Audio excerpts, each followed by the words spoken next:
CMH, your #1 historic sim racing network, presents Auto Racing 22. Good evening, everybody, and welcome to the 1973 BARC Weller for Men Formula Ford National Championship. You join us for round 12 here tonight at the Silverstone Classic Circuit. The penultimate round of the season, the mid-pack of the championship is looking very tight, but overall there are two drivers who can still win it. That's Pascal Mickler and his nearest rival, David Saber. Here we see one of the cars out on a practice lap, coming round into the home straight, the number 53 car of a name, unfortunately, I'm not even going to try and pronounce. Heading down into the first corner, slight little bit of camber on this layout, helping the driver get the car turned in and run it wide on exit, dipping two wheels into the grass, but looking rather lovely indeed. Silverstone in this layout was approximately 2.92 miles long with 8 turns. So overall, compared to the modern day layout, a lot more of a simple version, however arguably a lot more higher speed, especially in the cars of the time compared to what they would be lapping today. These Formula 4 cars are all about momentum. They only have a 1.6 litre engine that produces just over 100 horsepower. And to get the most out of them at this track, you're going to be looking to carry as much mid-corner speed as possible and getting those lines absolutely perfect. So for the heat races, we have two 7-lap events consisting of the odd and even qualifiers in each race, with the final heat totaling a 12-lap race where the points will be scored. As I've said, there are two drivers who can win the championship this year. That's Pascal Mickler and David Saber. If Pascal wins the race and David finishes third or lower, he'll win the championship. But if he finishes second, David would have to finish fourth or higher, to win the championship. And if he finishes third, then David would have to finish 7th or lower for Pascal to win the championship. But if Pascal finishes 4th or lower in the final heat, the title will be decided in the final round at Thruxton in about 3 weeks' time.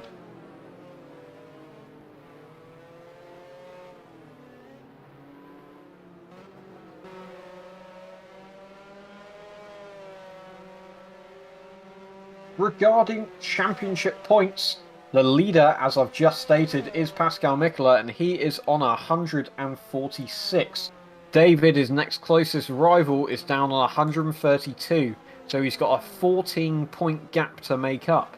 Third place, which is Jay Gillett, he's on 95, so he's quite a way back, but still somewhere near. But he's got the guy that we are following around at the moment, I believe, hot on his heels on 93 points. So the battle for third is still all to play for, with two main races to go. Familiar names such as Owen Potter and Ghilardini, Matthew Sibanioni and Halil Sahin make up the rest of the mid-pack, with the previous two race winner, Alex Maggio, on 40 points down in 9th. He's one to watch out for, as the last two races he's managed to come out on top. The rest of the field is still very close, with a lot of people around the points in the mid-30s, 20s and lower down. With first place in this championship getting you 20 points, it's still all to play for, with points for every attending driver at this specific meeting.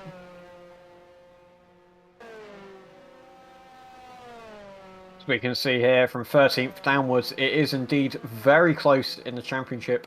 Even with two races to go, still a lot of changes can occur. So we should be heading over shortly into the next sessions, which consist of qualifying at 6 o'clock with a 5-minute break at 6:15. Then Heat 1 should be around the 6:20 mark with a 5-minute break in between. We're looking at two roughly 15-minute races on the 7 laps, so I presume we're going to be looking at about 1:30 per lap. And fingers crossed, yep, we've just got access to the live timing now, so I should be able to tell you all about what's going on track. Let me load this up properly. And away we shall go. Here we go. So, your current fastest driver is... These names, man. The number 53 car is in first, with David, the championship rival, who's currently sat in second place in the number 83 car. He's in second, with Halil in third, Pascal Mickler in fourth, Ghilardini in fifth, and Alessandro Maggio, the previous two race winner, in the number 15 car. He's currently at the back of the field, but I'm sure that is all to change. We are in the qualifying session now. So a slight mistake on my behalf there. Apologies. So we shall keep an eye on the times, as Alessandro Maggio briefly went fastest, but he's been dropped down to second by the number 53 car, who's gone 2 tenths faster than him. So Alessandro managed to get the fastest first sector, but he was slightly off 2 tenths roughly around the rest of the track, and that's dropped him down in second, with David Saber in the second place in the championship. He is down in third at the moment, but those are the only 3 cars to set a lap. But David's lap currently is 1.7 seconds off the fastest time.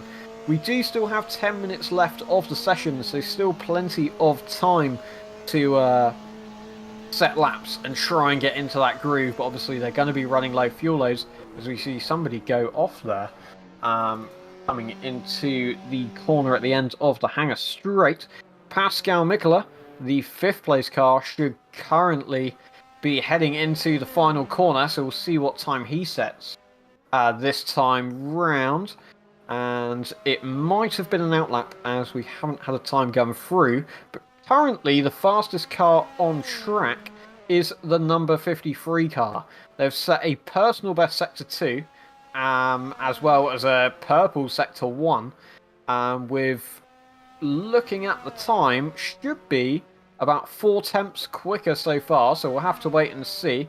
David Saber's not particularly too far behind on track either, so maybe he's trying to get some lines, follow him through, but there we go, another fastest lap from the number 53 car, who sets a 1 minute 40.8. So that puts him 7 tenths up the road from Alessandro Maggio. David Saber sets a personal best with a 142.9, so that puts him just about 2 seconds down from the current provisional pole time, with the rest of the field still yet to set laps. So we should be seeing Pascal Mickler just enter Sector 3 now, and he's managed to set a 36.6 Sector 1, which is approximately 3 tenths off of the time set from the number 53 car. He's just coming into the final sector now, so currently he's on all green sectors, looking to make a good lap out of this one as he heads down into the final corner. Quite a different layout to the Bond and Silverstone, this. Very simplified. As he runs wide onto the grass. I'm not sure if the lap's still going to count. It does indeed, and it puts him 3rd fastest with a spin there coming out onto the home straight. So, good job for getting that lap in clean. However, I'm not sure that's quite the way you hope to finish it, but that puts him 3rd fastest. Knocks down his championship rival David Saber into 4th, but currently there's only half a second between them. Having a look at Halil Sahin here in the number 208 car, going on board into the first corner, clipping the first apex nicely, maybe a little too nicely, tapping the inside wall, but gets it round the corner nice and well, using the camber to his advantage, getting the car rotated and planting the throttle on exit. Down into turn 2, still looking like a relatively clean lap.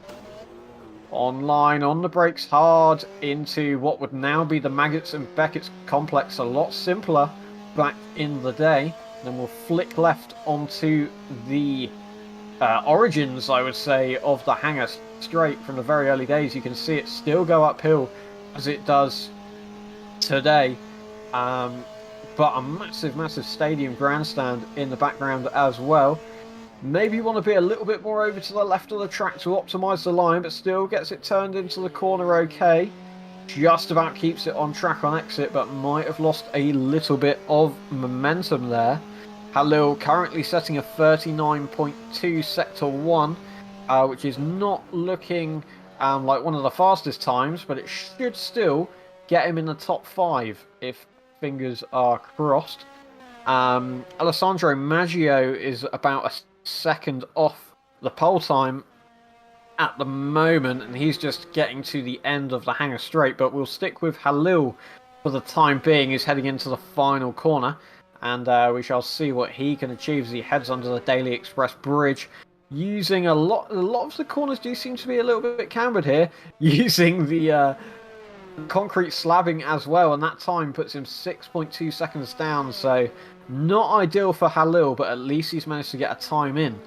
Looking at the rest of the pack, it seems like a lot of the guys are setting green personal sectors. No one's going overall fastest, but a lot of people are improving. I believe last lap round from the number 53 car, as we see Alessandro Maggio really pushing there, getting the car uneasy out of the final corner, same as what we saw Pascal Mickler do not too long ago, but really, really sideways into turn 1. He's gonna back it up into the banking and return to pits. Cars on track at the moment, as I've said, they are setting green sectors, but we haven't really seen much improvement from the number 53 car, but he's a second up the road, so no need for him to push at the moment. We've still got 5 minutes left in the session. Not too much to worry about at this point in time. The number 3 car, the STP Pascal Micola mobile, heading around the old Maggots and Beckett's complex onto the Hangar Straight.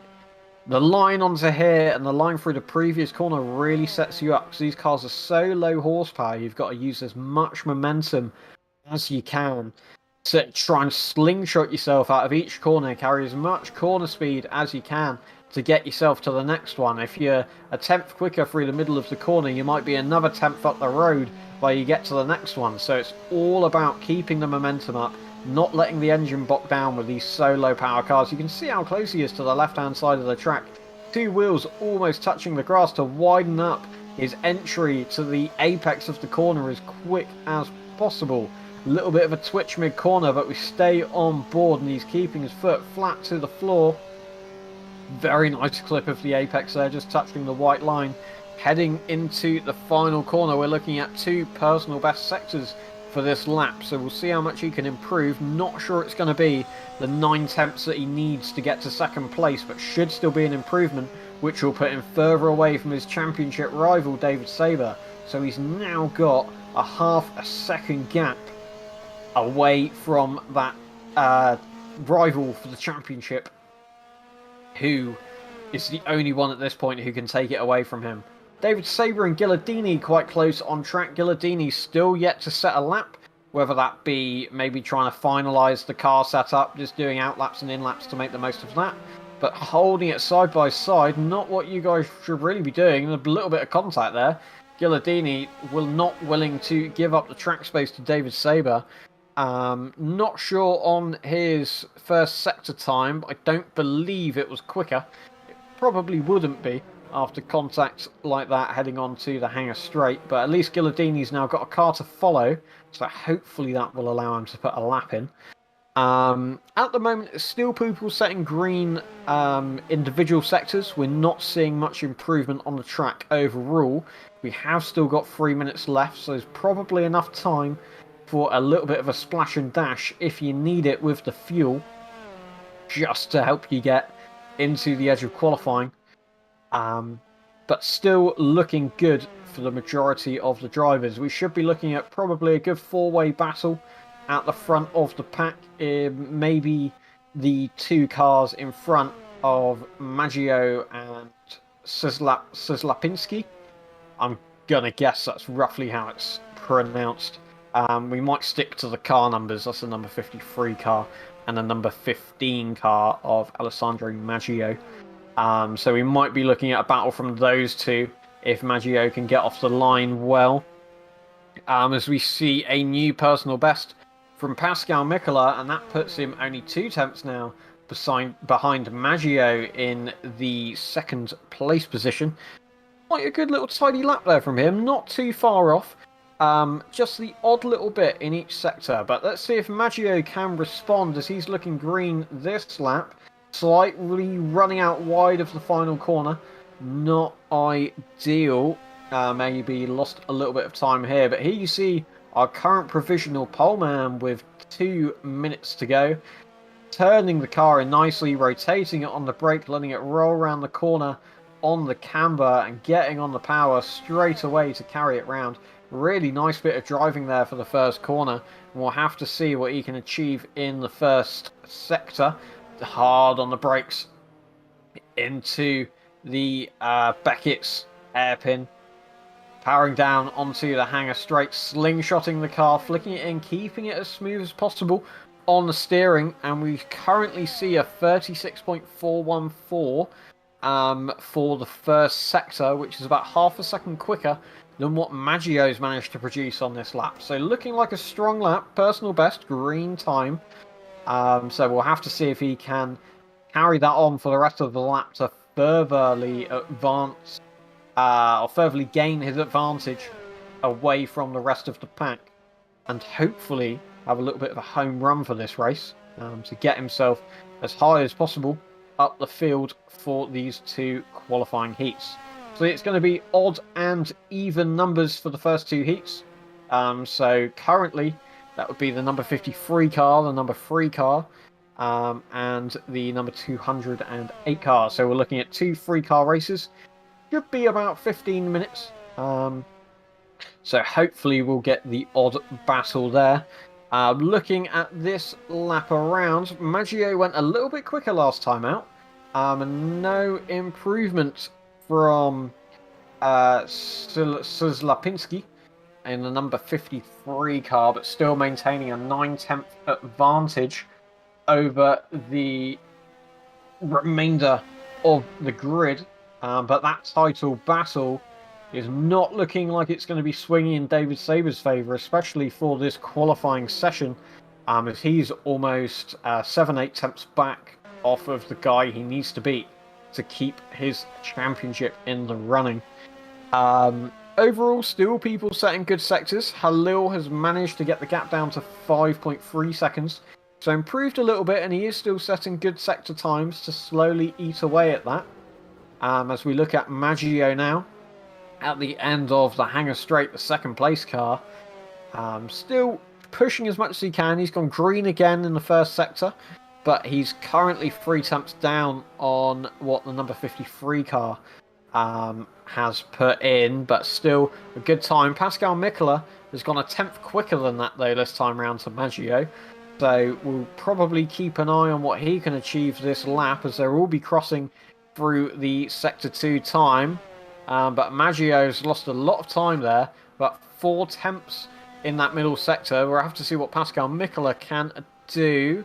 He's looking at a 39.7, so he's 3 tenths faster. This could be enough to get him up into second place if he can finalise and get a perfect final sector. We'll have to see what he can do. He's just coming around the last corner now, keeping the line nice and tight to the concrete slabs. And that is Pascal Mickler up into second place. He's now got a second and a half to his nearest championship rival, which is surely going to be more than enough to justify a little bit of confidence in the Pascal Mickler team. However, his promotion to second place means that he's going to be in the same qualification race as David Saber, as well as Ghilardini, who did manage to finally put a lap in about 9.5 seconds back. So not looking too ideal in their pit garage, but maybe it was just a bit of a test session to try and figure out what worked best. And that is the end of qualifying. And we will shortly be moving over into an ad break. So we will see you shortly for the Heat 1 of the 1973 CMH Formula 4 Championship. A double pleasure's waiting for you. A double pleasure from Double Mint Gum. A double great feeling, making you realize Double Mint's the one for you. Double fresh, double smooth, double delicious to chew. A double pleasure is waiting for you. Double Mint Gum. A double pleasure is waiting for you. Double Mint Gum. Carnation Instant Breakfast. You're gonna love it in an instant. You're gonna love it in an instant. So good and frosty, rich and tasty. Carnation Instant Breakfast. You're gonna love it in an instant. You'll also love that Carnation Instant Breakfast is now even easier to make with this free shaker mug. See specially marked boxes for mail-in offer details. Carnation Instant Breakfast. In regular and no sugar added. You're gonna love it in an instant. My roommate said, "Gee, Shelley, your skin looks really good. It couldn't be because of Dove." I said, "Jen, it must be." We asked women to give up their soap and use Dove for 7 days. I had some dry spots right here. After using Dove for 7 days, they're gone.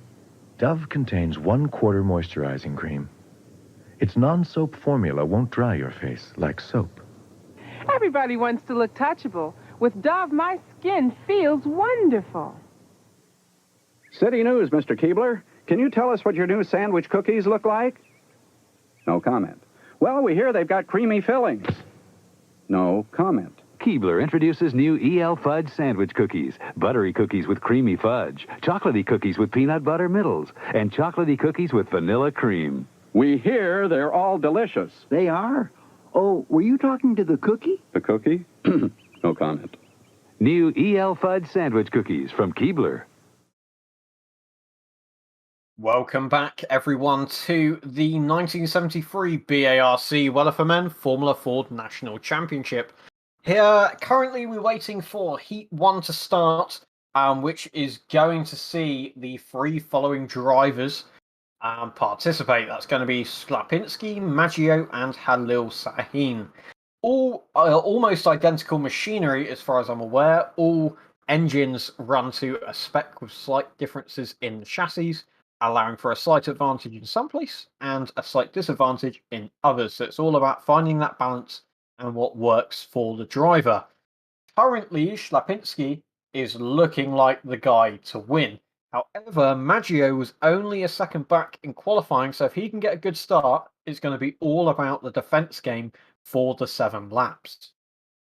So we should be moving over shortly. It should be about a 15-minute race, and then we'll move over into Heat 2, which is going to consist of Pascal Mickler and David Saber and Ghilardini. So the two to watch in that battle is definitely going to be Mickler and David, as those two, as I've said multiple times, are fighting for the championship here. Going on to this layout of Silverstone, almost every corner is an overtaking opportunity, with the track being so wide for the degree of corners. It's all about powering yourself off the previous exit, because there's not really much slow speed corners here. It's all about powering yourself out of the previous corner and making the best possible exit to try and slingshot yourself alongside the driver you're up against. To apologies, I'm trying to drink a little bit.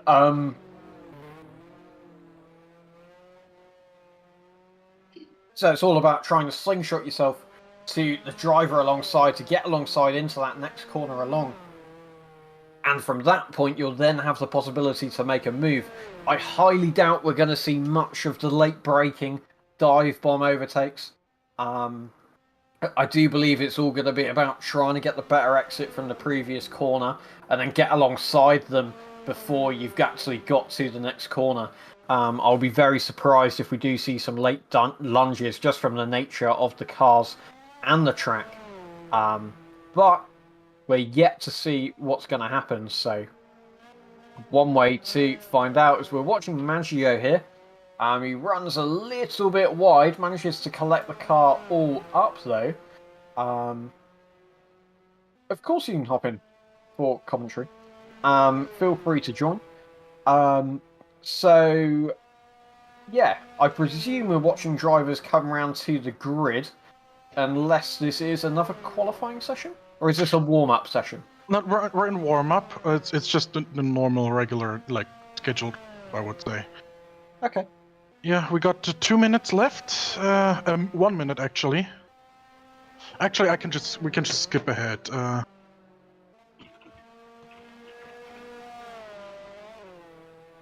I just asked them if we can skip the race, and thus we will be.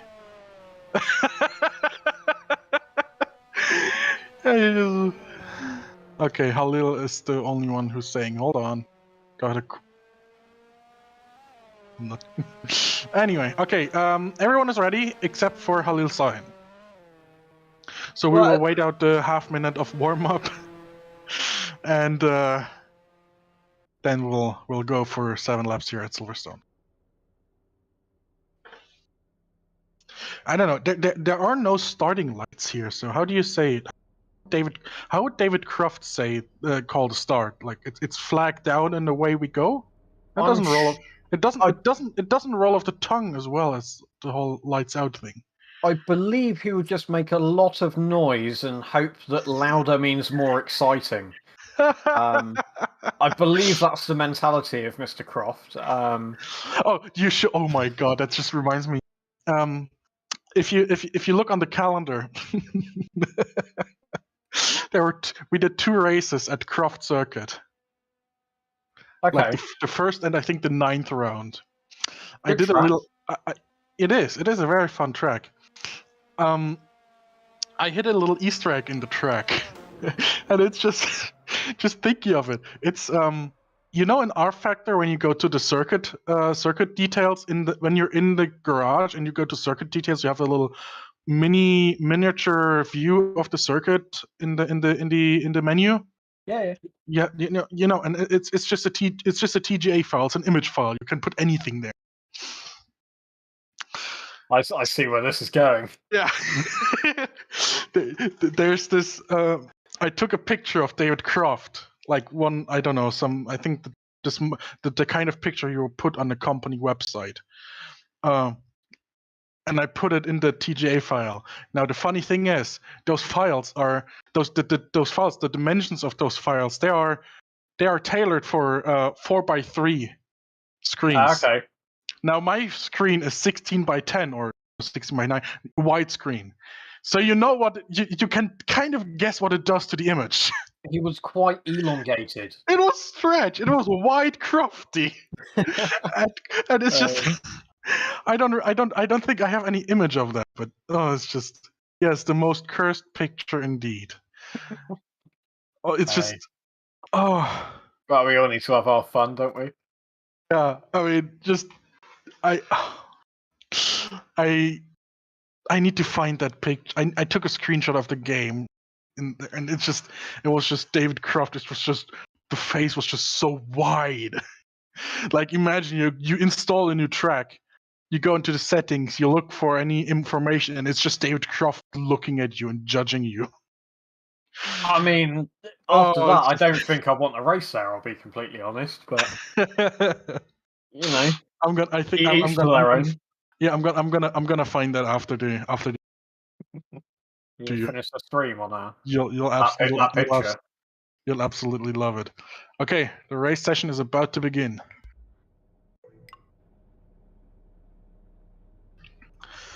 What a lovely grid. Where's Maggio?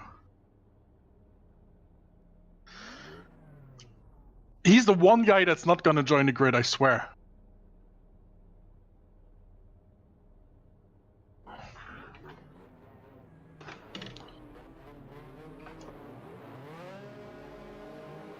Okay. The flag is flying. Or is it? There it is.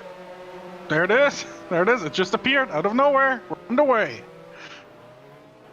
So a very poor start from Schlapinski, and that's allowed Maggio to take the lead into the first corner. Halil must have been completely caught off guard as he still sat on the grid, but Ślepinski's got it all to do now for the remainder of this race. He's currently sat about a second back, but we've still got to get all the temperatures into the tyres as we see Halil in the background finally making progress around to the first corner. As we head down into the hangar straight, you can see how much that Ślepinski's already gained the gap back. Oh, I think Maggio may actually be in a little spot of trouble because Ślepinski is just, look at that. He's got like 50 horsepower more. Ślepinski does. I mean, look at that. Maggio defended into the left-hander coming onto the straight, and he really didn't need to do that. But if Maggio wants to hold the position, he's still got to be there on the inside. You can see that Ślepinski's giving him space. Is he still there? We don't know, but with that slightly wider line, he should be able to carry a little bit more speed out of the corner. We'll have to see if Ślepinski turns in, and that will be our way of knowing if Maggio's still there. Oh, he's ahead of him. He's ahead of him. Oh, Lord, that was a sideways moment. Look at that. So now Maggio's really got to sit in the slipstream and try and make as much of an advantage as possible through that. Try and get as better exit to the corners as possible. He's all over the grass, getting the car unsettled, and he's really got to get past Ślepinski again quickly if he wants to maintain that gap, as we've seen how as he's looking to the inside, it's not going to be done there, but now Ślepinski's slightly wide on exit. He dips 2 wheels into the grass. Can Maggio chuck it down the inside into the first corner? He's going to have to leave it late if he wants to do it. He's not done it. He's going to sit behind, but you see Ślepinski's losing the rear end. Maggio might be able to pull up alongside as we head down into the hairpin right. Here's the thing. I don't think Maggio necessarily wants to... It wouldn't be very smart. Knowing, like, Maggio, it looks like Maggio at the moment is just faster than Ślepinski. It's just... Otherwise, he wouldn't be that close behind him. But if I were him, I wouldn't want to overtake Ślepinski right now, because if I slingshot past him, he's going to do the exact same thing at the next opportunity, and it's going to slow both of us down. If I were Maggio, what I would do is I would wait until, well, shiver me timbers, he just went past him. But what I would have done is wait until the end of lap 7. I would go through on lap 7, going through Abbey behind Ślepinski, setting up a slingshot into Woodcut, and just passing him into Woodcut, and then winning the race. That's what I would do. Because That's that would not a bad definitely strategy. just... Yes. But now, Ślepinski might just have that exact same thought. Well, one way to wait and see. What we're looking at here is definitely something good to commentate on, that's for sure. So we see Ślepinski looking for the outside of the final corner, and he's actually ahead. It could have worked. Yeah, but if he cuts the car now down to the inside, if he's got room, he's going to carry that little bit of extra speed, and we can see him now closing up on the outside. The outside of turn 1 isn't going to work. He gets on the brakes early, chucks the car into the corner, but he's missed the apex. And that's given Maggio a second gap. Meanwhile, Halil Sahin, our beloved, he is going into lap 3 now. He just went on the grass a bit. His current pace is 1 minute 46 compared to 1 minute 42 from the leaders. He's not as far off as he probably was afraid. However, he is definitely suffering from his poor start, as he is 22 seconds behind after the end of lap 2. Well, however, his pace doesn't look too bad compared to the leaders. But there's still a second gap between Ślepinski and Maggio. I don't know. It has only been a few corners. Oh! Very sideways there from Ślepinski. Lost a lot of momentum, and that's dropped him another 1.5 seconds back. But that gap's only going to increase with all that loss of momentum. And Maggio at this point can just drive off. Ślepinski's got it all to do if he wants to win this race. His car is very loose. His car is very tail happy. I think he may have set it up a bit too wild on the rear. And again, I think that's just his driving style. I've seen it in the past. I've observed it in the past. That's just the way he likes his cars. The problem with that is, of course, once the cars step out and once you're past a certain point, you just, Jesus take the wheel is what the cool kids say. It's always safer to have a car with understeer, but it's always faster to have a car with oversteer. Exactly. So we know what type of person Slipinski is, but with those two mistakes in the previous lap, we've seen Maggio now take the fastest lap at a 1:41.9. Last time round, Slipinski was a 44.4. So he's lost about 3 seconds to the now lead car. Well,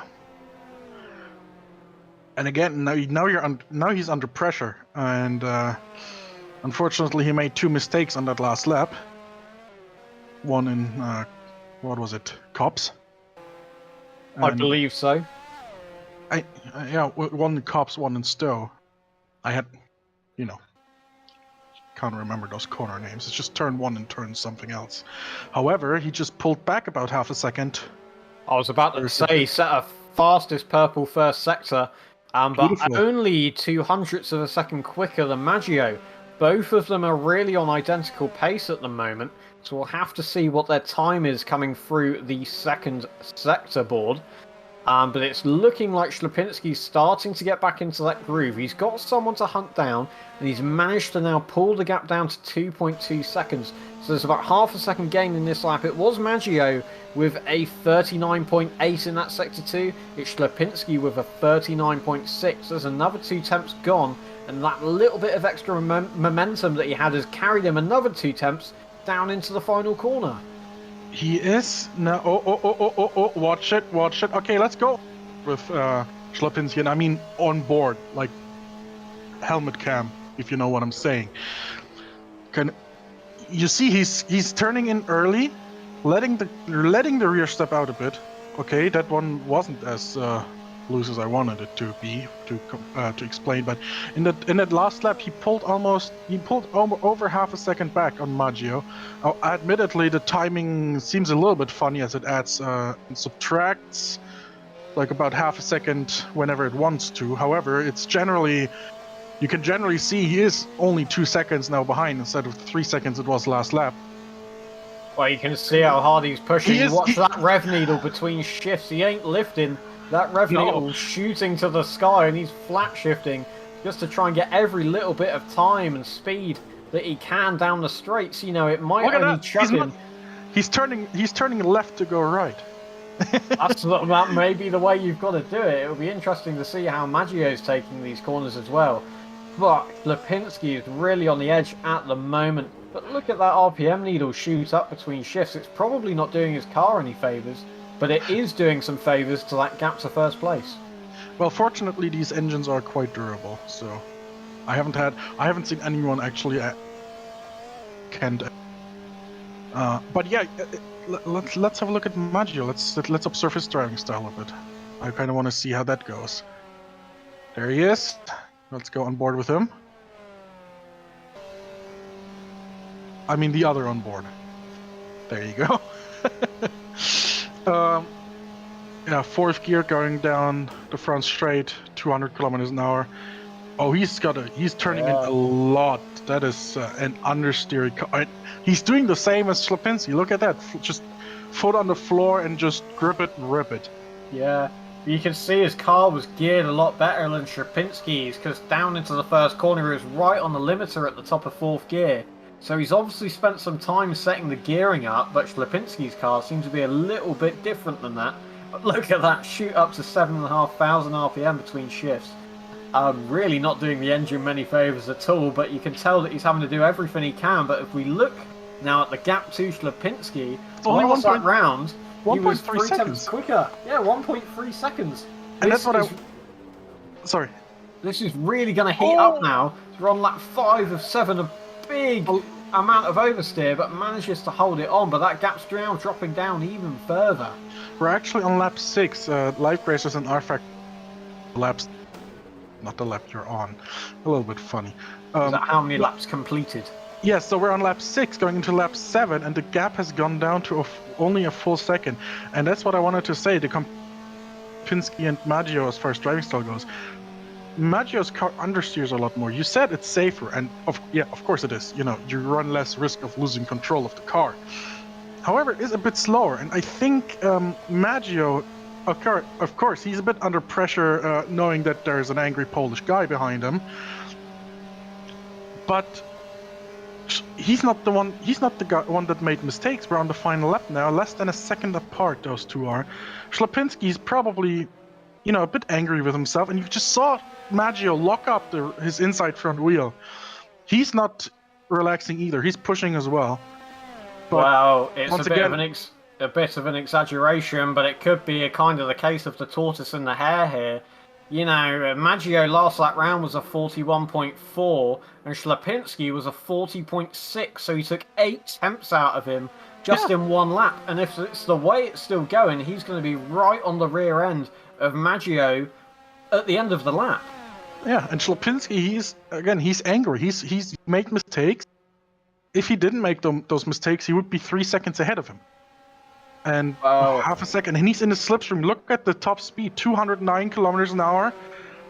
Oh, and he's taking a wide line through Stowe. I think he just went on the ground a bit, but he's still they're still bumper to bumper basically, or nose cone to gearbox housing. This is going to come down to Woodcut. It's going to come down to the final corner. I'm going to let you call it. It was a tighter exit there from Schlapinski, and that should allow him to get a little bit closer with the added bonus of the slipstream. But if Maggio can make the final corner, I believe the race is going to be his. But what a race it has been, although it's only been a battle between two cars. We've seen two very different driving styles. I wouldn't defend too much there, Maggio. He's quite a way back. That's it. Bring the car back over to the left. Bring it home. What a cracking race. He's got the toe, but the start line's too close. And it's going to be a win for Maggio and a second place from Schlapinski. 12 minutes flat, both. That was quick. 12 minute flat, 0.348 for Maggio. Great win. He's on provisional pole position for the final. 12 minute flat, 0.454. So basically, just a tenth of a second separated those two after 7 laps. Okay, we're waiting for Halil Sahin to finish. He's gonna have about a time of about 13 minutes. So I'm gonna just write that down real quick. Heat 1 results. Officially, Maggio wins 12:00.348. Schlapinski second with a 12:00.454.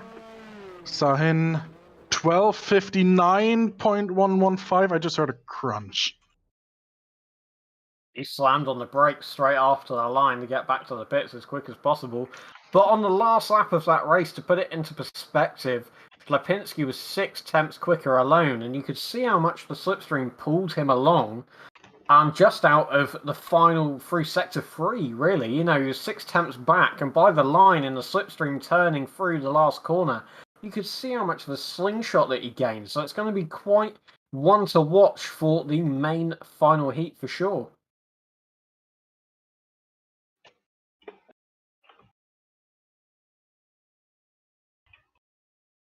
Definitely.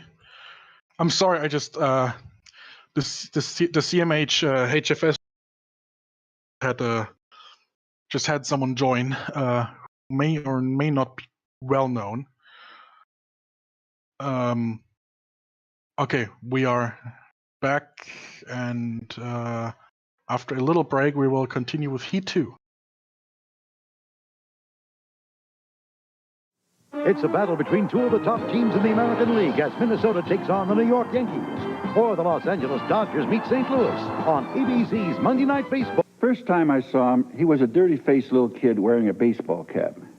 I watched him play baseball in American Legion and all the way through high school. I called the front office and I said, "This kid can really hit. Sign him. He's going to be an all-star." Kid's name was George Brett. I've just seen something else. And let me tell you, don't buy another car until you've seen the Sterling.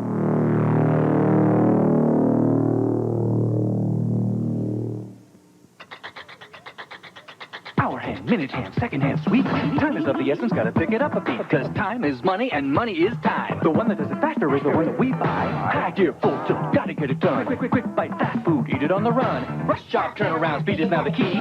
Tell them that you want it ASAP. Get it in an instant, punch and run. Out by 5, 4, 3, 2, 1. We live in an instant world. Why not make an instant fortune? Play Fortune Instant Lottery. You could win a quick million. Good morning. Burger King presents Breakfast to Go. Yeah, to go. Cross sandwich. To go. French toast sticks. To go. Breakfast to go. Burger King, the best food for fast times. Mike Jackson and Diane Burns tonight at 10. Wow. All this work's making me really hungry. McDonald's introduces super summer sizes. Laps around the pool make me so thirsty. Larger than large mega servings of icy Coca-Cola, golden fries, and thick milkshakes, but for a limited time only. So drive through today. Serve it up summertime at McDonald's. Milk kick. Kick. Everybody knows how to do that kick. Help kick. Pour a glass of milk real tall, getting proteins and vitamins and loving it all. Kick, kick, kick, kick, kick. Milk kick. Kick. Come on, everybody, do that kick. America's favorite health kick. Milk. Bill Cosby on Great Film Developing. This is my dog. We lost Best of Show at a big dog show. That was a sad night. He was very upset.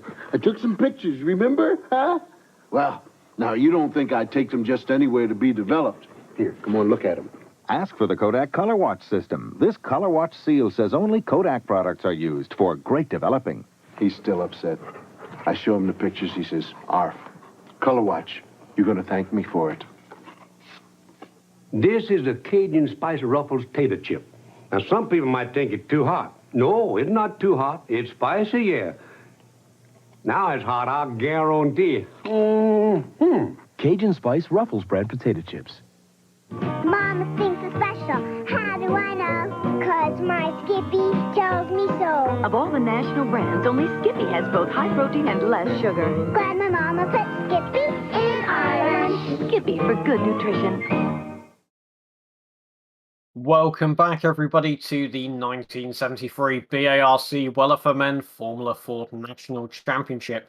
After a very entertaining Heat 1 for the lead battle between the two cars, we are now back for the second qualifying heat, this time with a 4-car grid. Pascal Mickler, David Saber, Gilardini, and Matthew Sibanioni make up this field. The two title contenders, that's Pascal Mickler and David Saber, line up on the inside of the front row. We've got a big slide there from David Saber up onto the banking. That's not what you want to do. Loses a nose cone in the process. This is only warm-up, of course, so not much to worry about. Just to get back into the swing of things, Matthew Sibanioni also looks to be driving one of the STP cars, the number 2. Maybe a teammate to Pascal Mickler, who was in the number 3 car earlier on. Regarding the heat times, that's what's going to be deciding the final grid for this event. We're looking at Maggio and Schlapinski both on the 12-minute mark with just a tenth between them. So we see Sibanioni park it on the outside of the final corner and return to pits. And Khalil Sahin was about a minute further back with a 12:59.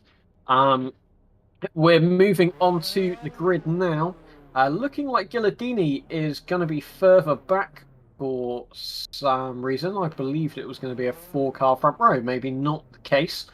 But we're just waiting on Matthew Simeone now to join the grid, which he does. The 2 STP cars looking very fine. The number 2 and 3 car, as well as the 83 and the number 1 car, which is driven by Ghilardini. And off they go. Green flag. A very, very good start there from Pascal Mickler, making the jump on everyone as we see some delayed reactions. Matthew Simeone still sat on the start-finish line. Pascal Mickler already got a 2-second gap heading into the first corner. David Saber, his closest championship rival, not off to a good one here. Ghilardini's not too far behind either, but even he's dropping back out of the first corner. And it's looking like Pascal Mickler might already have this one in the bag unless he makes a major mistake. Around the older Maggots and Beckett's complex for the first time, you see the 3 cars run through. Big gaps between them already. David Saber's got it all to do. First time round, their sectors. Pascal Mickler has done the best one, obviously, because he's miles up the road, but it's 7 temps gained through the first sector alone, so that just shows how much of a better reaction he got. Looking at a top out speed of about 205 kilometers an hour, looking at the live timing screen from Pascal Mickler. Nobody else is on show, just to show how far ahead he was. 3.5 seconds now back for David Saber. Not looking great. Not a good start to this qualifying heat, the second heat of tonight. And he's got all the work to do. He's dropped back another half a second. And now by the end of the lap, Pascal Mickler might be pushing to a 5-second lead at this race. David Saber, maybe an issue with the car getting that late start. Couldn't get in gear, might have damaged the gearbox. Who knows? But Pascal Mickler is definitely the driver to beat in this meeting. Opening laps for Pascal Mickler in the number 3 STP car. We are looking at it's yet to come through, a 149.4, and it's a 153.6 from David Saber with Simone Ghilardini. He's on a 158, quite a way back, and Matthew Simeone seems to have retired already. So a bit of a disappointment there. That'll be meaning that he's starting from the back of the grid in the overall combined race. Only 7 laps. These heat races, so not too long, and the overall times from each driver of these races decides your qualifying position for the final main heat, which includes every driver attending tonight. We should be looking at a 7 or 8 car grid, so not too shabby. And judging by the practice times, we should be looking at some good close racing. David Saber coming to the end of the hangar straight, throwing the car in sideways, doing a good job there, and he's actually managed to set a fastest first sector. So we'll have to see if he can close that gap back up, but it's not much faster, but it is the fastest of the race so far. Let's see what the drivers can accomplish in the second sector. Very clean line there from David Saber, cutting the grass nicely on exit, but Pascal Mickler fights back in sector 2 and goes 6 temps quicker. So all that time that David gained in the first sector, he's lost, unfortunately, in the second one. The number 83 car not running particularly too well here tonight, but hopefully he can put in some good consistent laps and manage to gain back some of the time that he lost. Pascal Mickler goes with a new fastest lap, about 6 temps quicker than what David could achieve, so almost identical in the final sector, but just lost a lot of time in the middle sector. I didn't really see a mistake, but maybe there's just some more ways to carry some mid-corner speed. So let's see how it's done. Pascal Mickler, the lead of the race. We are 3 laps in, and he's really the class of the field at the moment. 5 seconds away from his championship rival, looking to be on to a great victory here in Heat 2. A great start, good reaction, managed to give him the slingshot that he needed to gain that advantage, and he's gone 4 temps quicker than David in the first sector. Pascal's got to be in full hot lap mode, but not push too hard. You know, he's got to do. Pascal Mickler still quickest overall this lap.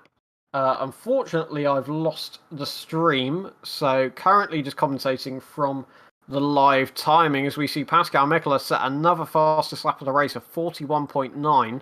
So getting up now to the times that were being set by the fastest drivers in the opening heat. Like I say, it's all about setting a string of good laps together and making a good time for your overall race completion.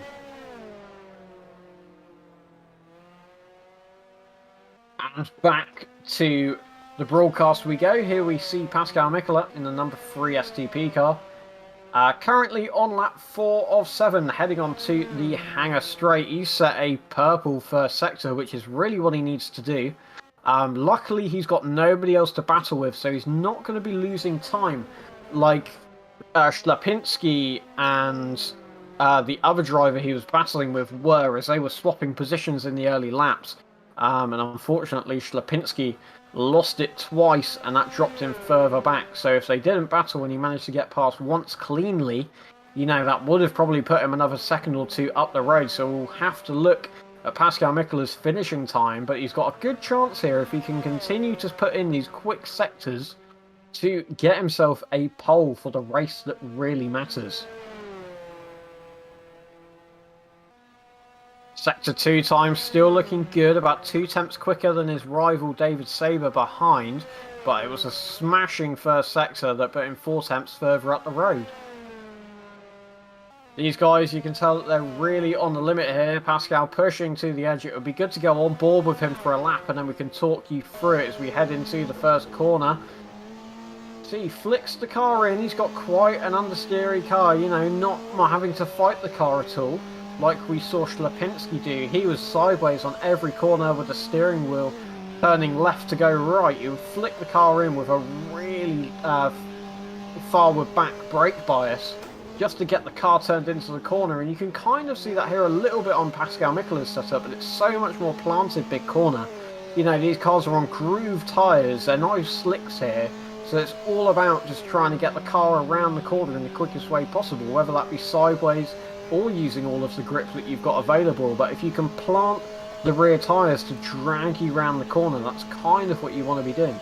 You know, he's using all of the track as far over to the left as possible, flicking it in on the high speed stuff just to try and scrub some speed off of the tyres. Little bit of a moment there on the outside, but I don't think he would have lost too much time as he's gone purple again in the first sector.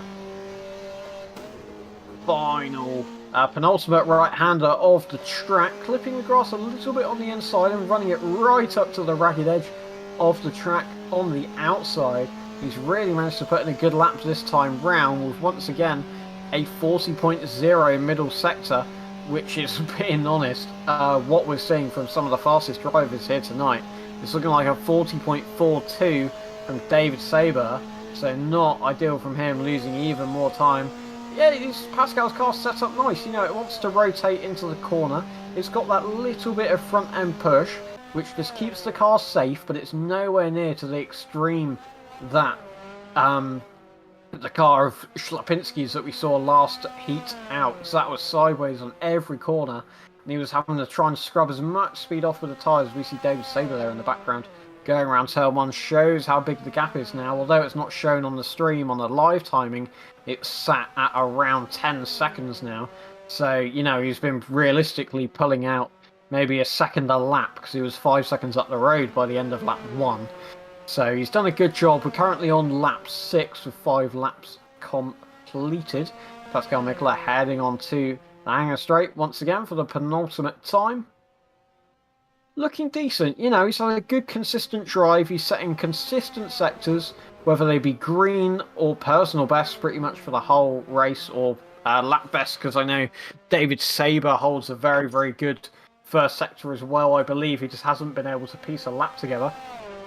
Unfortunately, we have a retirement from Simone Ghilardini as well. So the only 2 cars running now are Pascal Mickler and David Saber, the 2 fighting for the championship. So a bit unfortunate from Ghilardini, so he's going to be starting 1 ahead from Sibonioni for sure, because he's completed more distance during this qualifying heat. But the 2 that have got to bring it home at this point, no pressure. Just set quick, consistent laps. You know, he's got all of his points set up, his reference points for the track. Get the car turned in here, drive it out the corner here. You know, he's got to run on certain lines, and he's just shown that again. He set another purple lap with a best sector of a 24.8 in the final. So, good, consistent laps, and the gap is holding around 10 seconds for David Saber. Last time round he was 1.8 seconds, no, 1.8 seconds slower, pardon me. And his best lap is 1.5 seconds off, so it's not looking great here for David, because I believe Pascal, if he finishes 4th or higher, is almost guaranteed to win the championship. Depending on David's position, we shall get that up now. If Pascal Mickler can win, then he has to win by outscoring David by 6 points. So if Pascal were to win the race, then David would have to finish second to stay in the championship, I believe. It says here that he would lose the championship if he finishes third or lower. So yeah, that would make sense, wouldn't it? Pascal running wide there out onto the grass, manages to keep it all together though. Looked like he was on quite a good lap up to that point as well. So just keeping it as consistent that he can. He'll be heading on to the final lap with the only other car running, David Saber. But if David Saber if he finishes 4th and Pascal finishes 2nd, then he's still in the running of the championship. And if Pascal finishes 3rd and David finishes 6th, then he's still in the running for the championship. So basically what we're looking out for is David finishing around 2 or 3 positions lower than Pascal to remain in the championship. And that seems to be the race over. Maybe I got the lap count a little bit wrong there. But the total times will be stated shortly. It's very, very close. Maggio was a 12-minute.348 in the first heat. Lipinski was a 12.454. And Pascal Mickler was a 12.649. So over a 7-lap qualifying race, there is only 3 tenths between the top 3 drivers. I think we're onto a very, very intense final heat here for round 12 of the BARC Weller for Men Formula Ford National Championship.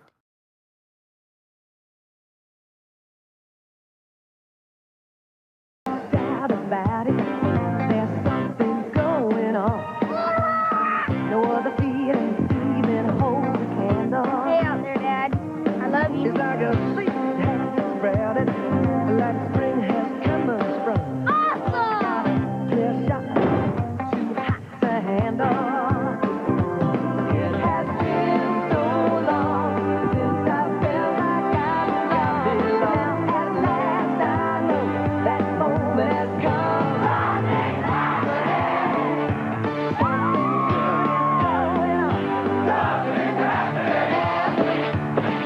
Something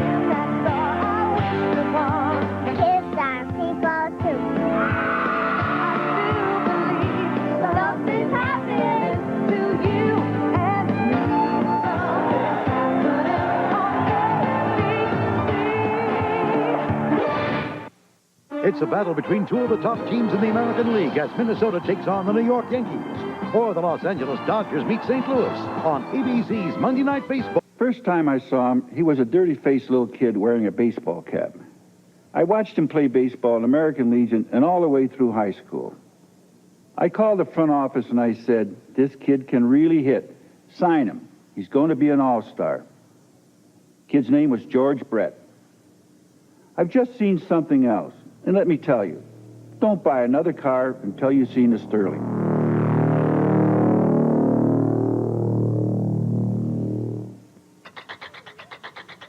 Our hand, minute hand, second hand, sweet. Time is of the essence, gotta pick it up a beat. Because time is money and money is time. The one that does it faster is the one that we buy. High gear, full tilt, gotta get it done. Quick, quick, quick, quick, bite fast food, eat it on the run. Rush job, turnaround, speed is now the key. Tell them that you want it ASAP. Get it in an instant, punch and run. Out by 5, 4, 3, 2, 1. We live in an instant world. Why not make an instant fortune? Play Fortune Instant Lottery. You could win a quick million.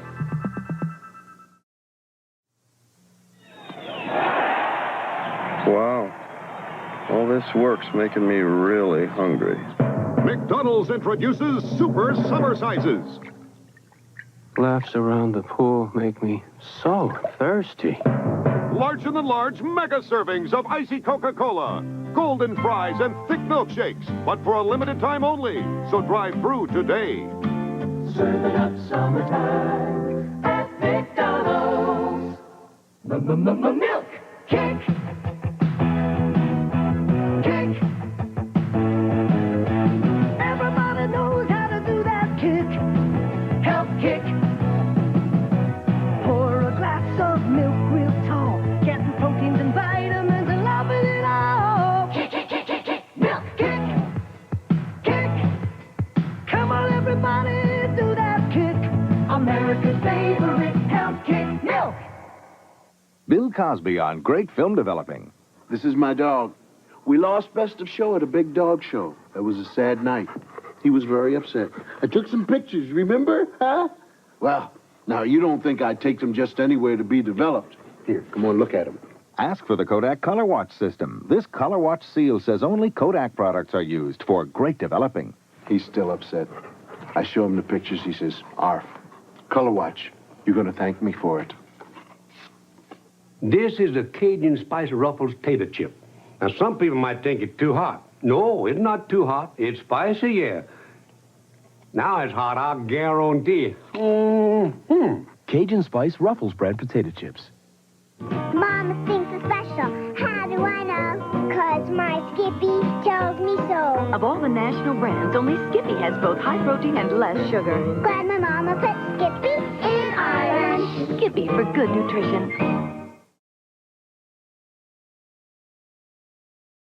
Welcome back, everybody, to the race that matters. It's round 12 of the 1973 BARC Weller for Men Formula Ford National Championship. Two drivers can win that championship. That's Pascal Mickler and David Saber, as we've gone over multiple times tonight. But that is the main reason why we're here, to figure out who is going to be champion for the 1973 season. There's one round remaining after this, that's at Thruxton, and for David Saber to keep his hopes alive, if Pascal Mickler wins, he has to finish in second place. If Pascal Mickler finishes in second, then David had to finish in 4-4 higher, and if Pascal finishes in third place, then David will have to finish in sixth or better. It's going to be very close, and that pack in the middle of the championship is also very tight indeed. A lot of positions and points still to be gained as we head into this 5-minute warm-up session for the final important heat. It's very important to note that, of course, while there's a lot of potential for fights in the middle and in the back of standings, there's 7 cars on track. You know, we got 7 drivers who are going to race today, and none of them are positioned lower than 9th in the season standings. So it's only really the top 10 that are going to get shuffled around. There's no driver going from Chris Hood all the way down to Jiri Kratorville who are driving today and likely to appear at Thruxton as well, which is a shame. But yeah, what's definitely going to happen today as far as the point standings are concerned is that Cesare Slapinski will pass Joe Gillett in the point standings to go to third place, which is where he will then also stay for the rest of the season, since there's only one race remaining. So the title of best of the rest definitely goes to Poland and Cesare Slapinski. If Simone Ghilardini scores 12 points or more today, which is unlikely, but Hey, anything can happen. Simone will pass Owen Potter in the standings. Same goes for Matthew Cipognoni if he scores 15 or more points. And Halil Sahin 16 or more points, you know the drill. Halil can also overtake Matthew in the standings if he just finishes ahead of him. And if he outscores Simone by at least 4 points, he can also pass him as well. And finally, of course, you said Alex Maggio. He has won the last 2 races in a row, the last 2 final races at Castle Coombe and at Brands Hatch. He can basically do the triple and get to 60 points and basically be in the top 5 with one grab the top 5 trophy basically with one hand after only having raced 3 times this season. So that's I wouldn't say remarkable, I would say amazing. And considering the fact that he has so little experience in these cars compared to everybody else, the fact that he's been able to achieve that is rather outstanding. And we saw in the first qualifying heat how consistent he was able to be under pressure and when attacking an opponent in front as well, who's arguably a little bit quicker than him. So it'll be great to see what he can achieve if everybody can get off the line cleanly, as we have seen a lot of discrepancies in the start procedure, whether that's just people having a delayed reaction or maybe some sort of car problem. As we're looking at Maggio on the warm-up now, only a minute left, so the drivers just getting in their final little bit of setup tweaks and doing as many little laps as they can to try and find maybe a little bit of time mid-corner where they can push their car a little bit more, try alternative lines to get a better exit, all that good stuff. Here's the funny thing. The funny thing I wanted to say actually just slipped out of my head. At the beginning of Heat 2, we saw that Matt Cipognoni basically almost immediately retired. The reason for that is, and I don't know if you picked that up, it's just Simone Ghilardini had a horrible start, and I mean horrible as in he didn't get away. It's not long now until the grid forms for round 12 here at Silverstone. We just lost video again for a second, so just to let you know, watching on the YouTubes, the warm-up's over. The race session is about to start. We have 12 laps. The fight at the front will be between Alex Maggio, Cesare Ślepinski, and yours truly. Fortunately, I won't have to commentate. I have someone way more competent in the booth. I'm not sure about that. And 12 laps, and once we get our video feedback, should be all good. I'm gonna mute myself, so Jake, you have fun. Wonderful, you too. So there we go then. That is how it stands as we head into the penultimate round of the championship. A lot that can change, and a lot that also can't change. If the familiarities of the final 2 races stick about, it's looking like Maggio is the favourite at the moment. If he can keep his head down, and be as consistent as he wasn't the fastest. We might have exaggerated a little, but I used the term the tortoise and the hare. We looked at Ślepinski's car and it was so much looser and lairier to drive. Compared to Maggio's car, Maggio was more than happy, to lap 2 tenths a lap slower, but to keep his car consistent and drivable. But Ślepinski's car was on the ragged edge on every corner. Sure, it was quicker, but to be quicker every lap, he's got to be spot on, and that is something that's going to be very tricky to do in these race conditions. We should be seeing the grid form up shortly. Here we are. See Ślepinski on the front row, who should be joined alongside Maggio with Pascal Mickler and David Saber, the 2 championship rivals, a row back. So the number 15 and the number 53 car, and then that number 3 STP car of Pascal Mickler finished within 3 tenths of each other overall in 2 different qualifying races.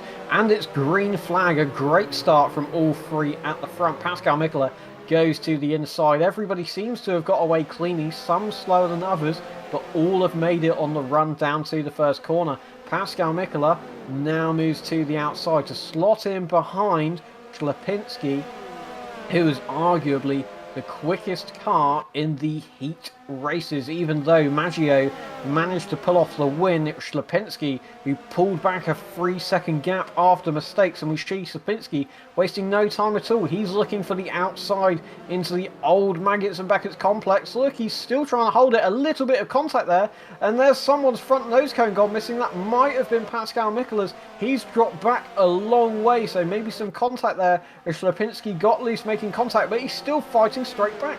He's managed to get a much better run out the corner. Maybe the contact slowed him up a little bit, but that's now allowed Ślepinski to take the lead of the race, and Maggio is already half a second back, but we know how consistent he can be, so maybe as Ślepinski's picked up a bit of damage, as we see Matthew Sibonioni has managed to make some good progress up the field as well. He's in 4th place behind the second STP car of Pascal Mickler.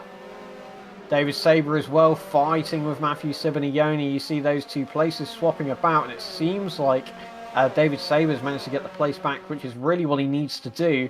But Sibonioni's looking for the inside here on the long left. Whether he'll be able to achieve that or not, who knows? It's very far back in the background, and we're currently watching Maggio, who's dropped a little bit further back, but we'll have to see if Ślepinski can keep it consistent. He's really quick and arguably the quickest car tonight. However, Maggio is definitely the most consistent. So it's currently 2.5 seconds between the top 3 drivers. With this time round, it's a 12-lap race, not a 7-lap race. So approximately saw almost a double, maybe a 2/3 race distance added on.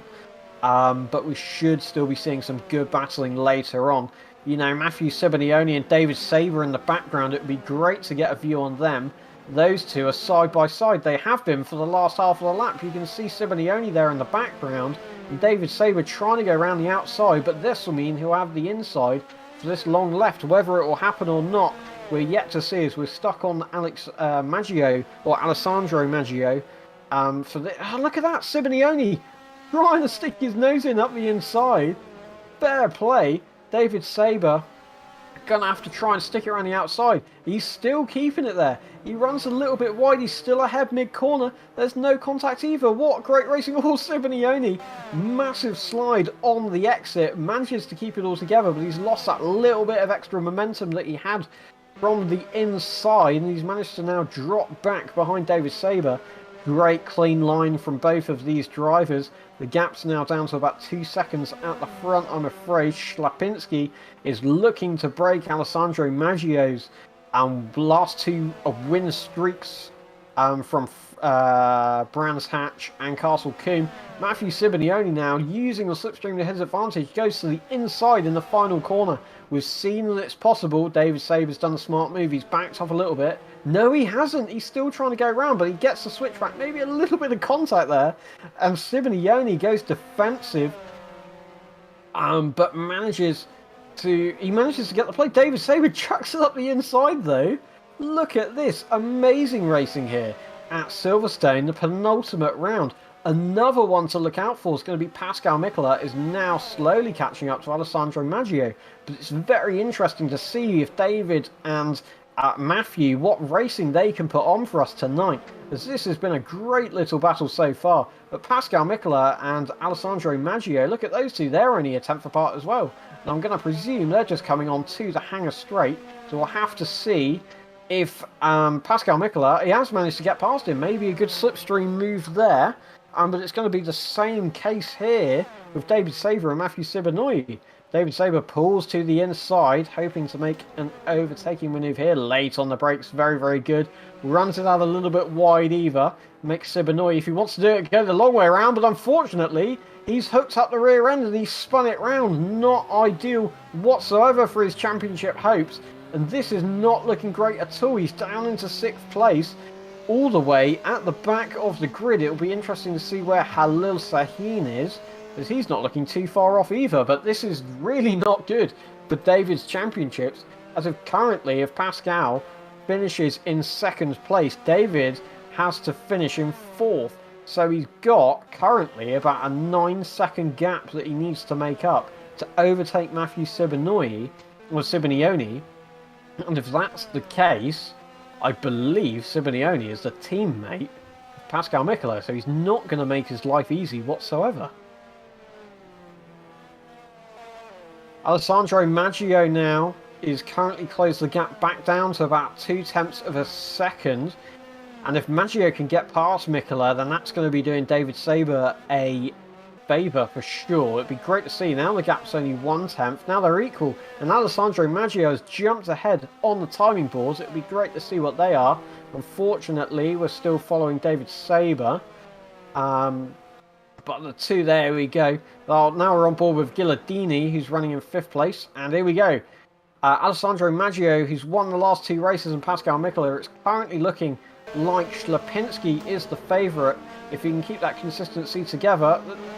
Very, very big sideways moment there from Maggio. But he manages to hold it and not lose too much time. He's a little bit slower out of the corner. But he's going to have that slipstream to build that momentum back, and you can see that he's reeling him in. If he gets a good exit here, he cuts it in tighter than Mickler does, but he gets all 4 wheels on the grass, but so does Mickler on exit, and surely that's not going to do him any favours whatsoever. Now Maggio has got the momentum, and he's got the slipstream. Here he goes. We know Mickler's going to go to the inside. That's a for sure moment. Maggio's going to cut across. Maybe Mickler's thinking he's not going to do it. Maybe he's not going to be brave enough. We'll have to wait and see. It's a late dive down the inside. Oh, he's all the way on the concrete slabs. No camber for the corner to use there. And he's very sideways on corner exit. What a brave, brave move from Maggio. Unfortunately, it didn't work off. Cracking job that those two didn't make contact and take each other out. You know, battling each other is losing them time to the leader, Ślepinski. But maybe Maggio has decided that that is out of reach and he just needs to get that second place back. We're currently on lap 5 of 12. Your race leader is Ślepinski and his rough lap pace is a 41.3. The only other driver who's managed to be in the 41s is Pascal Mickler. Maggio's down in the 42s, but he's been battling almost every lap. If Pascal Mickler runs wide onto the hanger straight, that's not what we want to see, and surely Maggio is going to dive to the inside here, coming into the right-hander at the end of the straight. Look, Pascal Mickler is pushing him all the way over to the inside. Oh, bit of contact, and Pascal Mickler dips a wheel onto the grass, and that's him spun round. He's not going to like that whatsoever. Hopefully he's managed to keep the engine running, but now that means Pascal Mickler down in 3rd place. David Saber has to finish 6th or higher to stay in the championship running, and guess where he is? He's up to 5th. He's managed to get past Ghilardini, so currently his championship is still alive, and we can see that Pascal Mickler there's lost his front nose cone. I believe that was from the first lap incident that they all had going through the old Maggots and Beckett's complex. But if not, he's not going to be happy with that. He's dropped back 5 seconds. However, depending on what Maggio can put together lap-wise, he was lapping about a second a lap quicker, and there is 6 laps left of this race. So, figure that out for yourself. Looking at the current live timing, it seems to have disappeared. Oh no, we're back now. Last lap round. Your race leader, Ślepinski, was a 1:41.3. Very, very good lap there. A lot of personal bests as well, further down in the field. Alessandro Maggio was a 42.5. With Pascal Mickler's last lap being a 48, but we saw why that was, very unfortunately. Some very, very hard close racing from them. Big snap of oversteer as well. Not going to help his run down onto the hanger straight.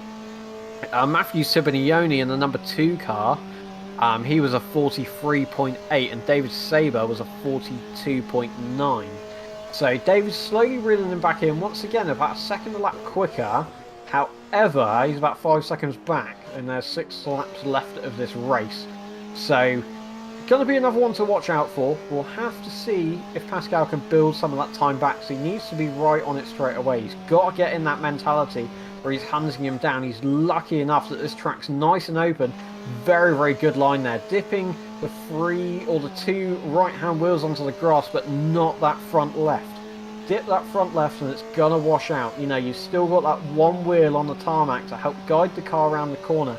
Dip all four on, then you're going to lose the front end grip and it's going to just want to plough on corner exit and you'll lose even more momentum. Another fastest lap from your race leader, Ślepinski. He's almost down into the 40s now, a 41.0. Alessandro Maggio was a 42.0, so 2 seconds a lap slower. Pascal Mickler was a 41.9, so he hasn't made the time up that he needs to. As we now have two retirements, that's Halil Sahin and Matthew Sibonioni, so that puts David Saber up to 4th place.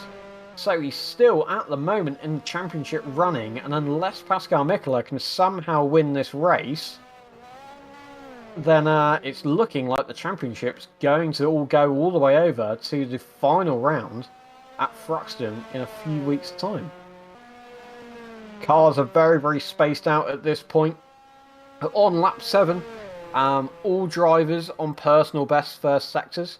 Every driver, actually, in the 36.5. So 36.54 from Ślepinski, a 36.58 from Maggio, and a 36.5 dead from Pascal Mickler. So all the top 3 drivers, as they almost were in the 2 different qualifying races, almost all identical. There were 3 tenths between them over a 12-minute race in separate races. It was that close.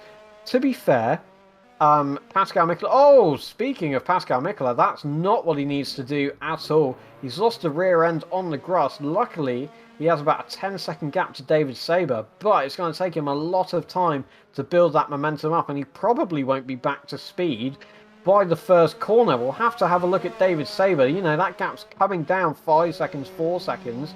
Look at how much extra speed he's carrying, but he's on the ragged edge as well. 2 wheels on the grass, but now he's got his rival in his sights.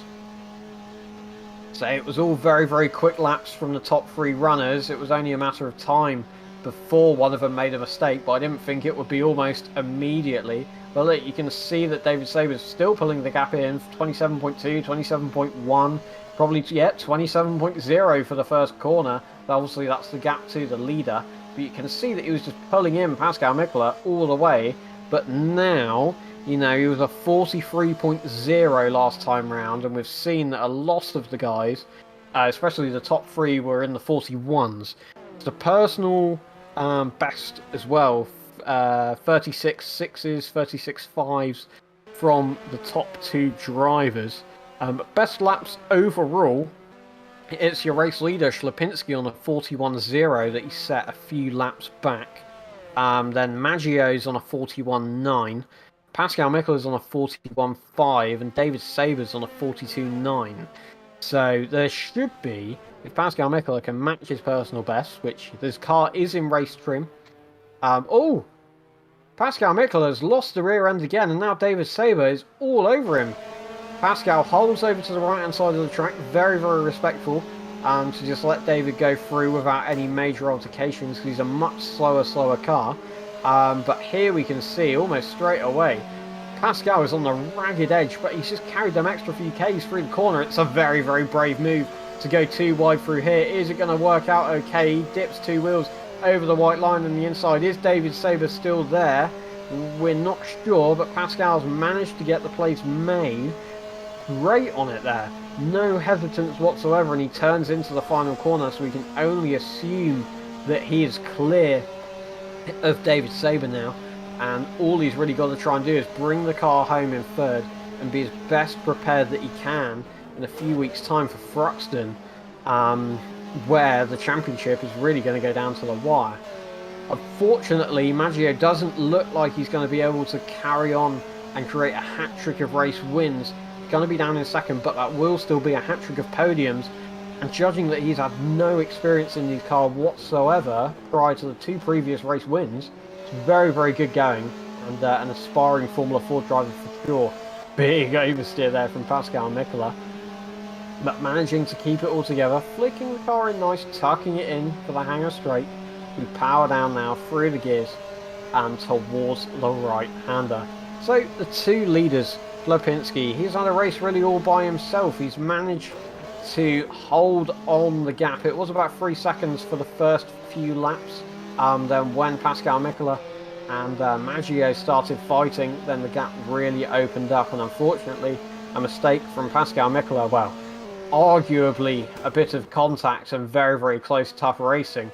Unfortunately, that saw Pascal Mickler take a spin, and another few offs, probably suffering from the lack of the front nose cone a little bit, just slightly exposes the front a bit more, and he's going to suffer with a bit of drag, especially because the car's not as aerodynamic it was before. That's allowing David Saber to just about keep within the reaches of Pascal, but he's not quite close enough to make a move. However, he does seem to have got a very, very nice run there through the final corner, and he's actually managed to build a lot of time back.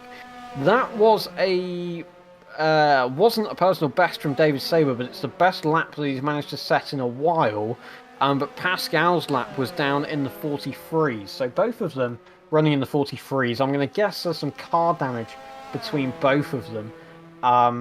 Or well, especially Pascal's car. I'm not sure about David's. He has been slightly off the pace tonight compared to what Lipinski and Maggio and Mickler have definitely produced. They've done some cracking lap times. But David's been very, very consistent, and he's always been there. You know, he hasn't really made any major mistakes. He's always just been there, going at his own pace, running his own race. And at the moment, it's really sort of playing out to him. He's got his championship rival just a couple temps up the road. He can use the slipstream to drag himself around the track. He seems to be smart. We'll have to wait and see if he wants to wait for the final lap. But look at that. He's right on the rear end. As soon as I say that, commentator's curse, he slammed it to the inside wall and lost a rear wheel. And depending on championship points, that might be the championship to... No, it won't be. It depends. I will need confirmation on this. Does David Saber score full points for DNFing? If he doesn't, we're currently watching your 1973 Formula Ford champion. If not, or if he does, then it will carry on till the final round.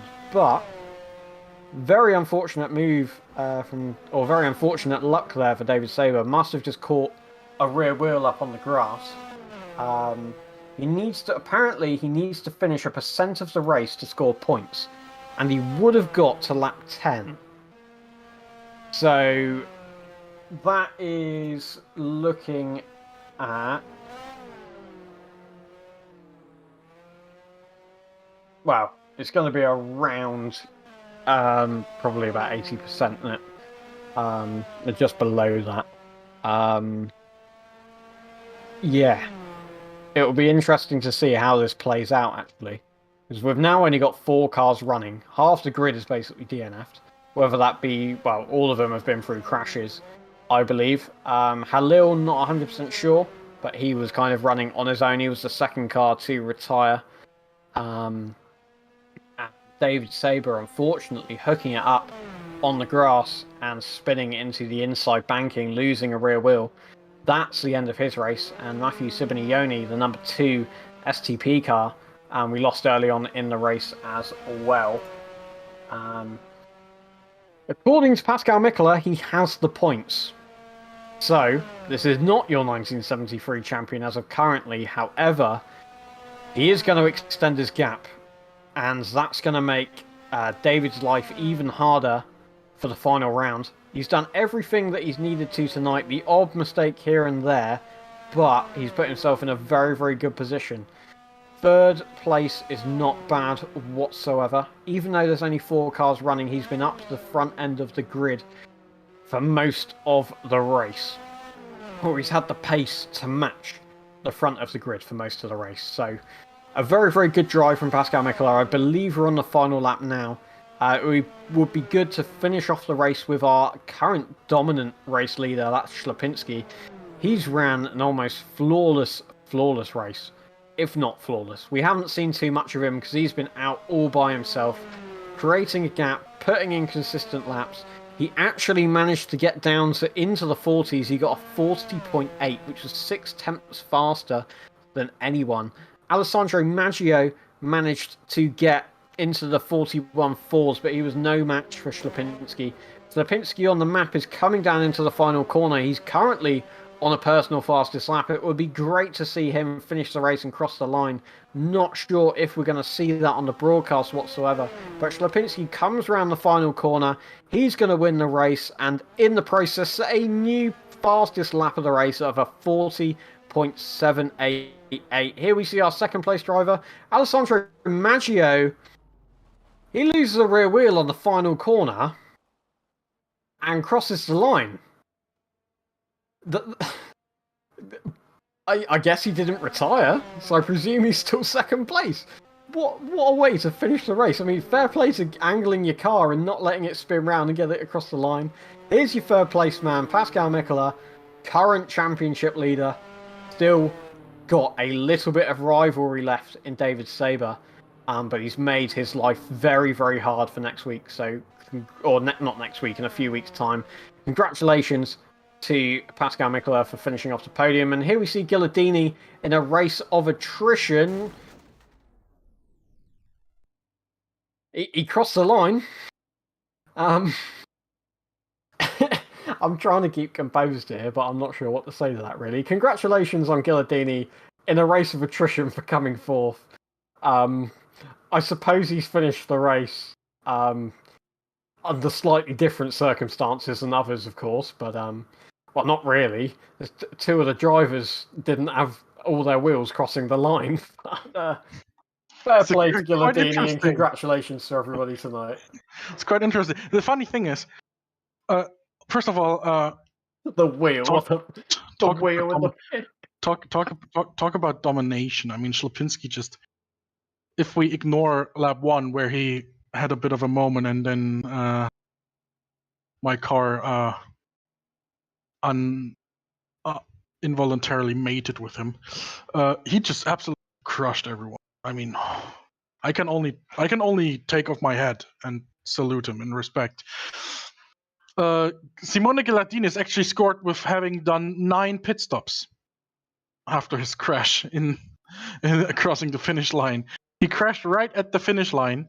Then, of course, he retired, and that somehow told the game that, yeah, he did actually do 9 pit stops in 12 laps. That's got to be a new record. Hey, yeah. He couldn't get on the podium, but he could achieve 9 pit stops, so fair play. Now, that being said, the championship situation is as follows. Let me get up the current standings right now again on my screen. With our point system being as it is and being there it is. Okay. The current point standings are going into the final race. Wait, where did I finish? I finished 3rd. So it's 160 to 142. So Saber is still in the hunt. If you don't score any points, then technically you'll be tied. So it goes down to race wins? No, there's 18 points between him and me. Oh, okay. Right, I thought there was 20. If I don't score any... So here's the thing. The championship is basically over. And I really hate to pat myself on the back a second time today. But the only way David Saber can now win the championship at Thruxton is if I don't appear. Like if I appear and if I start the final heat, I score points, because there's no way we're gonna get enough cars at Thruxton to get non-scores. I mean, sorry, it's an unfortunate truth, and I'm really, really hurting to admit, but we're not gonna get enough cars at Thruxton to have non-scores. So if I happen to not arrive at Thruxton, and if he wins the final, those are the two circumstances that must happen at Thruxton for David to clinch the title, and then he will have it won by 2 points.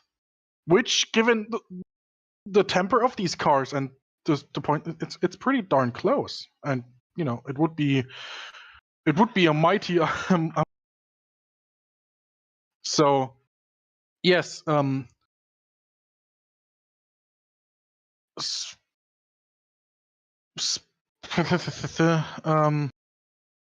was I gonna say? Technically, the championship is over. Officially, it's still wide open. And now that being said, with Schlapinski having won the race, he gets 20 points. He's now sitting at 100 points in third place. Alex Maggio, having gotten 16 points, is at 56. So he is... Well, he's going to be ahead of Matteo Sebagnoni. He's not going to be Simone Ghilardini, I think. Hold on. No, Ghilardini... Simone will get 12 points, so he will sit at 62 points. Tied with Owen Potter. Well, technically tied with Owen Potter, but actually ahead of... No, he won't be ahead. He will be tied with Owen Potter. He'll be ahead of him because Owen won the Alton Park, the first Alton Park event. So yeah, we've got a tie for 5th place in the standings now. It's quite crazy, isn't it? It definitely very, very close in that mid pack for sure. If only we had enough people to. If only.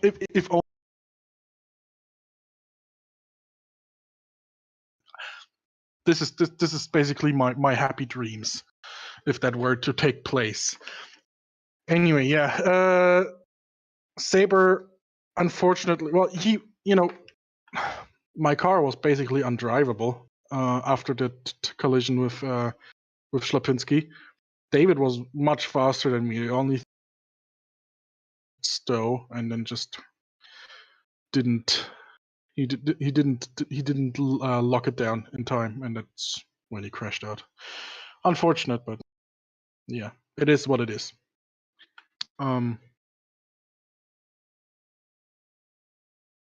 Yeah, for some reason my under Maggio. So Alex, you need to step up your game, is what I'm saying. Anyway, Jake, thank you very much for.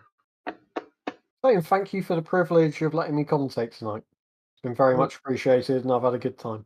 Well, I was going to say thank you for taking on the challenge at such short notice. It may not have been perfection on my half, but I like to think I put on a good show. That was definitely better than what I would have done while driving. Now that being said, thank you very much. Tuned in on the YouTube. In 3 weeks' time, we will be at Thruxton for the grand final of the CMH Formula Ford Championship. Not only that, but also the 2022 CMH season. So competition is coming to an end at Classic Motorsport for now. What I can tell you about the 2023 program, it is definitely reduced from 2022.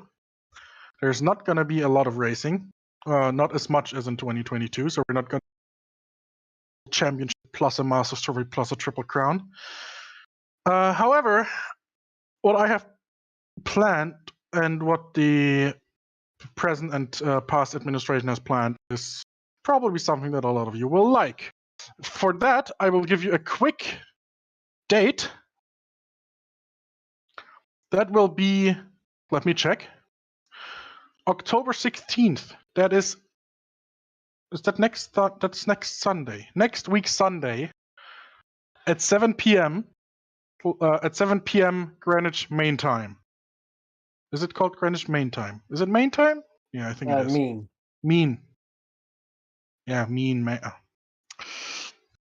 At 7 p.m. Greenwich Mean Time. Check the Classic Motorsport Hub forums at classicmotorsporthub.boards.net. I'm pretty sure you will like it. Again, thank you very much for watching. Thank you, Paimon, Evgeny Sidorenko, for providing us with the camera footage. this was your penultimate broadcast for CMH. So only one more to go, and then we'll see how things go on. Thank you very much for watching.